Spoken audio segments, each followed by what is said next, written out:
ఆంధ్రప్రదేశ్ ఎన్నికల ఫలితాల సమయంలో సంచలనం సృష్టించిన పోల్ సర్వే సంస్థ కేకే సర్వేస్ అండ్ స్ట్రాటజీస్ దాదాపుగా 99.9% యాక్యురసీతో ఎగ్జిట్ ఫలితాలకు రియల్ రిజల్ట్స్ కి పక్కాగా మ్యాచ్ అయింది.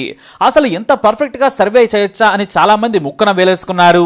ఎందుకంటే కేకే సర్వే పర్ఫెక్ట్ గా జిల్లాల వారీగా వేసిన అంచనాలు కూడా ఒరిజినల్ ఫలితాలతో సరిపోలాయి. దీంతో కేకే సర్వేస్ అధినేత కేకే ఒక్కసారిగా ఓవర్ నైట్ లో స్టార్ అయ్యారు. సర్వే ఫలితాల్లో ఎలాంటి శాంపిల్ తీసుకున్నారు, నియోజకవర్గానికి ఎంత మందిని సర్వే చేశారు, వారి ప్రశ్నావళి ఏంటనే ఇతర సర్వే సంస్థలు కూడా ఆరా తీసేంతగా ప్రభావం చూపించింది కేకే సర్వేస్. ఇప్పుడు ఉత్తరాది ఎన్నికలపై కూడా సర్వే చేస్తూ జాతీయ సంస్థగా ఎదిగే ప్రయత్నం చేస్తున్నారు కేకే. ఇప్పటికే హర్యానా, జమ్మూ కాశ్మీర్, జార్ఖండ్, ఢిల్లీలపై కూడా సర్వే చేశారు ఆయన. మరీ ముఖ్యంగా హర్యానా ఎన్నికల ప్రీపోల్ సర్వే రిపోర్ట్ ను మీడియాతో పంచుకున్నారు కేకే. కేకే మాటల్లో ఆయన ఏమన్నారంటే, మేము సరిగ్గా ఏపీ ఎన్నికల ఫలితాలకు ముందే చేసిన సర్వే మాదిరిగానే ఓటర్లలోని ప్రతి వర్గాన్ని ప్రశ్నించాం. వారి అంతరంగాన్ని కూడా తెలుసుకునేందుకు ప్రయత్నం చేశాం. వేరువేరు వర్గాలను మేము ప్రశ్నించి ఏ పార్టీకి ఓటేస్తున్నారనే దానిపై కూలంకషంగా ప్రశ్నించాం. వేర్వేరు ఫ్యాక్టర్స్ ను పరిగణలోకి తీసుకుని సర్వే చేశామని చెప్పారు కేకే. అయితే హర్యానాలో ఏ పార్టీ గెలుస్తుందంటే మాత్రం కళ్ళు మూసుకొని చెప్పేయొచ్చు. ఈసారి హర్యానాలో కాంగ్రెస్ దే విజయం. వరుసగా 10 ఏళ్లలో బీజేపీ పాలన చూసిన ప్రజలు విసిగిపోయారు. బీజేపీ వ్యతిరేక ఓటు భారీగా కాంగ్రెస్ కి వెళుతుందని కేకే చెప్పుకొచ్చారు. అంతేకాదు ప్రతి 3 సీట్లలో 2ంటిని బీజేపీ కోల్పోతుంది. అంటే దారుణంగా బీజేపీ ఓడిపోతుందని కేకే సర్వేస్ ద్వారా తమ సర్వే వివరాలు చెప్పారు ఆయన. హర్యానాలో అభివృద్ధి లేదు, మనకంటే దాదాపుగా 10 ఏళ్లు వెనకబడి ఉన్నారు. అక్కడ మున్సిపాలిటీల పనితీరు చూసినా కూడా మనకు ఆశ్చర్యం కలుగుతుంది. అభివృద్ధి లేదు, నిరుద్యోగం ఎక్కువగా ఉంది, యువకులు బీజేపీ మీద అసంతృప్తిగా ఉన్నారని చెప్పుకొచ్చారు కేకే. ఇక రైతు ఉద్యమానికి హర్యానా కేంద్రంగా మారింది. పంజాబ్ రైతులకు మద్దతుగా ఇక్కడ రైతులు పోరాడారు. ఆ అసంతృప్తి బీజేపీపై స్పష్టంగా కనిపిస్తోందన్నారు కేకే. ఏ వర్గం కూడా తృప్తిగా లేదు, జాట్లు ఓపెన్ గానే మాట్లాడుతున్నారు. ఏ మాత్రం భయపడకుండా బీజేపీని ఓడిస్తామని చెబుతున్నారు. ఇక రాహుల్ గాంధీ క్రెడిబిలిటీ కూడా హర్యానాలో కాంగ్రెస్ గెలుపుకు ఉపయోగపడుతుందని చెప్పుకొచ్చారు. ఇటు బీజేపీకి కూడా ఓటు బ్యాంక్ ఉంది. హిందుత్వాన్ని నమ్మేవాళ్లు, మోడీ అభిమానుల ఓట్లు నిలకడగా ఉన్నాయి. కానీ న్యూట్రల్ గా ఉన్నవారే మొత్తం కాంగ్రెస్ కు షిఫ్ట్ అయ్యారు. బీజేపీ మీద వ్యతిరేకత ఉంది కాబట్టి ఆ ఓటు కాంగ్రెస్ కి వెళుతుంది. అంతే తప్ప కాంగ్రెస్ మీద నమ్మకం ఉండి కాదు, మరో మంచి ఆల్టర్నేట్ లేక మాత్రమే. కేవలం రాహుల్ గాంధీని నమ్మి ఓటు వేసేవారన్నారని చెప్పుకొచ్చారు. హర్యానాలో భారీ ఓటమిని బీజేపీ చూడబోతుందని చెప్పుకొచ్చారు ఆయన. అయితే మిగతా రాష్ట్రాల్లో ఏమైనా సర్వే చేశారా, ఆయా రాష్ట్రాల్లో బీజేపీ పరిస్థితి ఏంటని ప్రశ్నించగా చాలా స్పష్టంగా చెప్పారు కేకే. మేము చాలా భయంగా బాధ్యతతో చేసిన సర్వేలో షాకింగ్ ఫలితాలు కనబడుతున్నాయి. దేశవ్యాప్తంగా ఒకటే ట్రెండ్ కనిపిస్తోంది. బీజేపీ డౌన్ ఫాల్ క్లియర్ గా ఉందని తమ సర్వేలో తేలిందన్నారు కేకే. ఒక హర్యానాలోనే కాదు, ఎన్నికలు జరగబోయే ప్రతి రాష్ట్రంలో కూడా బీజేపీకి ఎదురుగాలి వీస్తోంది. బహుశా వరుసగా కేంద్రంలో 3 సార్లు గెలవడంతో ప్రజల అవసరాలు, కోరికలు మారి ఉండవచ్చు. బీజేపీ మీద వ్యతిరేకత ఉంది. ఖచ్చితంగా ఎక్కడ ఎన్నికలు జరిగినా కూడా బీజేపీ ఓటమి ఖాయం. ఇటు జమ్మూ కాశ్మీర్, ఢిల్లీ, జార్ఖండ్, మహారాష్ట్ర, తమిళనాడు, వెస్ట్ బెంగాల్ ఇలా ఎన్నికలు జరగబోయే ఏ రాష్ట్రంలో చూసినా కూడా పరిస్థితి బాగాలేదని చెప్పుకొచ్చారు. చాలా రాష్ట్రాల్లో బీజేపీ ఓటమి చెందుతుంది. కాంగ్రెస్ లేదా దాని మిత్రపక్షాలు గెలవడం ఖాయమని ఎలాంటి మొహమాటం లేకుండా చెప్పారు కేకే. మామూలుగా ఒక రాష్ట్ర ఎన్నికల ఫలితాలు ప్రభావం మరో రాష్ట్రంపై ఉంటుంది. రాబోయే రాష్ట్రాల ఎన్నికల ఎఫెక్ట్ ఖచ్చితంగా పక్క రాష్ట్రాల మీద ఉంటుంది. కాబట్టి ఇవన్నీ బీజేపీకి నష్టం చేకూర్చేవే. ప్రజలు కూడా కొంతమేర ప్రభావితం అవుతున్నారు. కులాలు, మతాలు లెక్కలేసుకున్న హర్యానాలో బీజేపీ గెలిచే పరిస్థితుల్లో లేదు. ప్రజలు ఇప్పటికే నిర్ణయం తీసేసుకున్నారని తమ సర్వేలో తేలిందన్నారు కేకే. ఒక్క 5% తేడా ఉన్నా కూడా సీట్ల సంఖ్యలో హ్యూజ్ మార్జిన్ కనిపిస్తుంది. కాబట్టి హర్యానాలో మాత్రమే కాదు, ఇతర రాష్ట్రాల్లో కూడా బీజేపీ దారుణ ఫలితాలను చూడబోతుందని కేకే తన సర్వే ద్వారా అంచనా వేసి చెప్పారు. సర్వేలు చేయడంలో కేకే చాలా దిట్టని నిరూపించుకున్నారు. 2019లోనే తన సర్వే ఫలితాలను పర్ఫెక్ట్ గా ప్రకటించారు ఆయన. కానీ ఇప్పుడు వచ్చినంత గుర్తింపు అయితే రాలేదు. ఈసారి మాత్రం జాతీయ సర్వే సంస్థలు, జాతీయ మీడియా సంస్థలు కూడా ఏపీలోని కేకే సర్వే ఫలితాలు పర్ఫెక్ట్ గా ప్రజల ఆలోచనలు ప్రతిబింబించేలా ఉన్నాయని అంతా మెచ్చుకున్నారు. ఇప్పటి నుంచి జాతీయ స్థాయిలో కూడా ఎన్నికల ఫలితాలు ప్రజల మనసులోని మాటను పోలింగ్ ముందే ఖచ్చితంగా బయటపెట్టి ఓటర్ మూడును చెప్పేందుకు ప్రయత్నిస్తున్నారు కేకే. ఆయన సర్వే ఫలితాలు ఈసారి కూడా పర్ఫెక్ట్ గా నిజమవుతాయి అనడంలో ఎలాంటి సందేహం లేదు.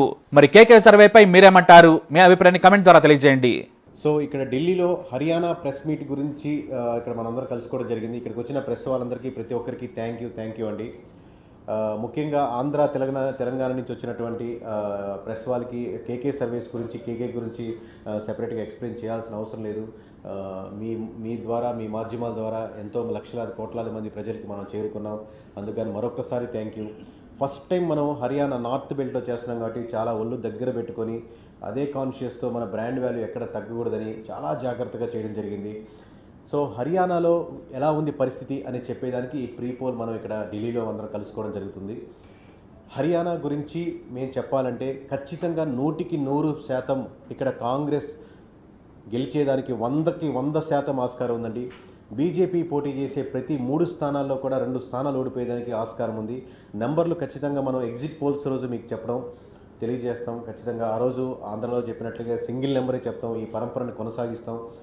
ఇక్కడ చూస్తున్న ఫస్ట్లో మాకు చాలా భయంగా, చాలా జాగ్రత్తగా ఎలా చేయాలని భయంగానే స్టార్ట్ చేసాం. పోన్ కాన్ఫిడెన్స్ వచ్చింది. 100% మనం చేయగలుగుతాం. దేశవ్యాప్తంగా ప్రతి స్టేట్లో ఇదే కాన్ఫిడెంట్తో ముందుకెళ్తున్నాం. రెండో పాయింట్, హర్యానా ఒకటే కాదండి, రాబోయే ప్రతి ఎలక్షన్స్లో హర్యానా కావచ్చు, జమ్మూ కాశ్మీర్ కావచ్చు, మహారాష్ట్ర కావచ్చు, జార్ఖండ్ కావచ్చు, వెస్ట్ బెంగాల్ కావచ్చు, తమిళనాడు కావచ్చు, ఢిల్లీ కావచ్చు, ఆల్మోస్ట్ ప్రతి స్టేట్లో రాబోయే ఎలక్షన్స్ ప్రతి స్టేట్లో బీజేపీ ఓడిపోయేదానికి 100% ఎక్కువ అవకాశాలు ఎక్కువ స్టేట్లో కనపడుతున్నాయండి.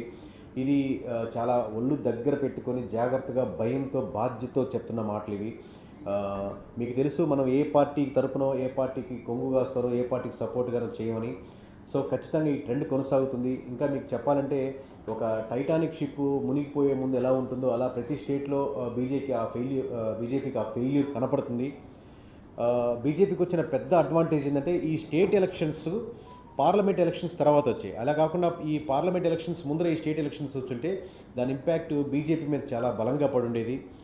సో ఇవి మా అబ్జర్వేషన్స్ అండి. ఒకటి హర్యానా గురించి, ఓవరాల్ కంట్రీ గురించి మీకు ఎగ్జిట్ పోల్స్లో సింగిల్ నెంబర్తో ప్రతి స్టేట్లో ముందుకు వస్తాం. థ్యాంక్ యూ ఇంత దూరం మమ్మల్ని ఆదరించినందుకు, పిలవగానే అందరూ వచ్చినందుకు. సో మీరేమైనా క్వశ్చన్స్ ఉంటే నా Hindi or English or Telugu I'm ready to answer అండి. సో హర్యానాలో మెయిన్గా ప్రభావితం చేసే అంశాలు వచ్చి, ఒకటి మీకు హర్యానాలో తిరిగితే అండి అందరూ చెప్పే రీజన్స్ ఉంటాయి. ఇప్పుడు జాట్లు ఉంటారు, లేకపోతే 10 సంవత్సరాల నుంచి బీజేపీ ఉంది కదా, దాని యాంటీ ఏమీ కాదు. మేజర్గా మీకు ప్రతి విలేజ్లో మన ఆంధ్రాతో కంపేర్ చేసుకుంటే ఇంకో 10 సంవత్సరాలు వెనకున్న ఎంత దారుణంగా ఉన్నాయన్న విలేజ్లు, మురిక్కాలు కానీ, మున్సిపాలిటీ కానీ, అక్కడ ఉన్నటువంటి సిస్టమ్స్ కానీ ఇంకా ఎక్కడో వెనకబడిపోయి ఉన్నాయి బాగా అనమాట. దాని నుంచి వ్యతిరేకత కోరుకుంటున్నారు. అలాగే జాబ్స్ ఏదైతే ఎక్స్పెక్ట్ చేస్తారో వాళ్ళు వ్యతిరేకత ఉన్నారు. అలాగే రైతులు మీరు చూస్తుంటారు, రైతుల ఉద్యమానికి మీద ప్రధానంగా కూడా హర్యానా, మనకు పంజాబ్ రైతులే దాని వెనకాల ఉంటారు. దానికి బ్యాక్గ్రౌండ్ జాట్స్ కావచ్చు, ఇంకో క్యాస్ట్ కావచ్చు, రకరకాలుగా ఉండొచ్చు. కానీ మెయిన్గా ఉద్యోగాలు లేకపోవడం, మున్సిపాలిటీ దారుణంగా ఉండడం, రైతులు సమస్యలు తీర్చట్లేదని బలంగా వాళ్ళు నమ్మడం, వీటికి ఆల్టర్నేటివ్గా ఉంది కాబట్టి కాంగ్రెస్కి వెళ్తున్నారు. ఈ విజయం ఖచ్చితంగా నేను చెప్పినట్టు చాలాసార్లు, ఈ విజయం బీజేపీ కాంగ్రెస్కి అందిస్తున్న విజయం కానీ కాంగ్రెస్ విజయం కాదు. బీజేపీ నుంచి కాంగ్రెస్కి బలంగా వెళ్తున్నట్టు ఓట్ బ్యాంకింగ్. చెప్తాను, ఖచ్చితంగా చెప్తాను సార్. ఎగ్జిట్ పోల్స్లో సింగిల్ నెంబర్తో చెప్తాను. ఇప్పుడు కరెక్ట్ ప్రీ పోల్ కాబట్టి ఇప్పుడు చెప్పడం కరెక్ట్ కాదు. ఎగ్జిట్ పోల్స్ సాయంత్రం రోజు సింగిల్ నెంబర్ చెప్తాను యాజ్ యూజువల్. బీజేపీ మీద ఉన్నటువంటి వ్యతిరేకతతో కాంగ్రెస్ అడ్వాంటేజ్ 100% సార్. అలాగే at the same time Rahul Gandhi గారికి కూడా ఇండివిజువల్ ఇమేజ్ కంపారిటివ్లీ మాకు చూస్తున్నటువంటి డేటాతో, గడిచిన 10 years డేటాతో పోలిస్తే ఇప్పుడు ఆ క్రెడిబిలిటీ కంపారిటివ్లీ ఇండివిజువల్గా పర్లేదు అని పెరుగుతుంది. కోర్ బీజేపీ ఓట్ బ్యాంక్ కోర్కే ఉందండి. ఎప్పుడైతే అంటే మతం పరంగా లేకపోతే ఏదైతే నమ్ముతారో ఇలాగే ఉండాలి, ఈ పార్టీ లేకపోతే దేశం అన్యాయం అయిపోద్ది అని ఏదైతే భావజాలం ఉందో అలాగే ఉంది. అలాగే కోర్ కాంగ్రెస్ ఓట్ బ్యాంకింగ్ కూడా ఉంది. బట్ గడిచిన రిజిమ్లో కాంగ్రెస్ యొక్క స్కామ్స్ చూసి ఇటు వచ్చిన ఓట్ బ్యాంకింగ్ ఈ 10-12 సంవత్సరాల్లో కంపారిటివ్లీ మళ్ళీ వాళ్ళు మూవ్ అవుతుంది, ఓవరాల్గా షిఫ్ట్ అవుతుంది. ఈ ఓట్ బ్యాంకింగ్ పైన ఉన్నటువంటి 10 to 15% of vote banking BJP నుంచి మళ్ళీ కాంగ్రెస్కి షిఫ్ట్ అవుతుంది. ఈ ఓట్ బ్యాంకింగ్ మేజర్ డిఫరెన్స్ తీసుకొస్తుంది. అంటే ప్రజలు ఇంతకుముందు అంటే ఇదే సార్ చెప్పింది. దీని ముందు ఒక ఎగ్జాంపుల్ చెప్తున్నాను.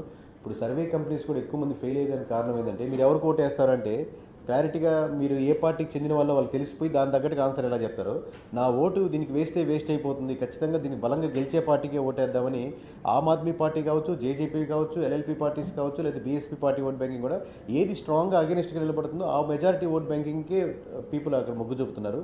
అట్ ది సేమ్ టైం వాళ్ళకి కూడా 2,000-3,000 ప్రతి నియోజకవర్గం వచ్చే ఆస్కారం ఉంది. కానీ మేజర్ మీరు చెప్పినటువంటి యాంటీ బీజేపీ ఓట్ బ్యాంకింగ్ వద్దనుకునే government anti incumbent vote banking అంతా కాంగ్రెస్కే మూవ్ అవుతుంది సార్, మెజారిటీ సెక్షన్. కరెక్ట్. అంటే డిలే అయిపోయింది సార్, అంటే స్టార్టింగ్లో ఉంటే బాగుండేది. ఇప్పుడు అనుకున్న దానికంటే డిలే ఏంటంటే, ఒకటి టైం ఫ్యాక్టర్ లేట్ అవ్వడం, చాలా రోజుల వరకు కూటమి కట్టేదానికి వెయిట్ చేయడం, సీట్లు సర్దుబాటు కాకపోవడం, వీళ్ళు 10 అడగడం 5కు రావడం, లేకపోతే వాళ్ళు 20 ఎక్స్పెక్ట్ చేయడం ఆమ్ ఆద్మీ పార్టీ. సో ఈ విధంగా సీట్ ఎక్స్పెక్టేషన్ లేట్ అయ్యేసరికి ఆల్రెడీ ఈ కాంగ్రెస్కి అది బలమైంది. సో కాంగ్రెస్ క్లారిటీగా ఒక 4-5 సీట్లు మించి ఇచ్చేదానికి రెడీగా లేదు. వాళ్ళు అడిగినట్టు 20 కానీ 25 సీట్లు లేదు, రెడీగా లేదు. కాబట్టి ఆ డిలే జరగడం వల్ల ఆమ్ ఆద్మీ పార్టీ కూడా బాగా నష్టపోయింది.